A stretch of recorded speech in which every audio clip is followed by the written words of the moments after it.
नीट paper leak प्रकरणात आता मोठा टेक्निकल खुलासा समोर आला आहे। अहिल्यानगरच्या शुभम खैरनारेने टेलिग्रामच्या एका फीचरचा वापर करून प्रश्नपत्रिका लीक केल्याचा आरोप आहे।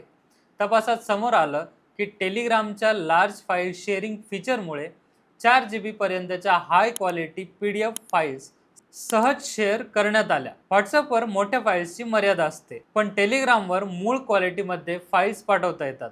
याचाच फायदा घेत प्रश्नपत्रिका स्कॅन करून देशभरात पोहोचवल्याचा संशय आहे। विशेष म्हणजे प्रायव्हेट माफिया नावाचा गुप्त टेलिग्राम ग्रुप वापरला गेला। त्यामध्ये मोबाईल नंबर लपवून फक्त युजरनेम वरून सहभागी होता येत होतं। तसंच सिक्रेट चॅट फीचरमुळे मेसेज काही वेळाने आपोआप डिलीट होत होते, म्हणजे पुरावे नष्ट करण्याचाही प्रयत्न करण्यात आला। तपास यंत्रणांच्या मते पेपर परीक्षा होण्याच्या तब्बल 45 तास आधी विद्यार्थ्यापर्यंत पोहोचला होता। आता प्रश्न असा आहे, मोठ्या स्पर्धा परीक्षा पूर्णपणे ऑनलाईन करणेच हा एकमेव पर्याय आहे का? कमेंटमध्ये तुमचं मत नक्की सांगा। आणि अशाच महत्त्वाच्या अपडेटसाठी त्याचं काय महाराष्ट्राला इंस्टाग्रामवर फॉलो आणि यूट्यूबवर सबस्क्राईब करायला विसरू नका।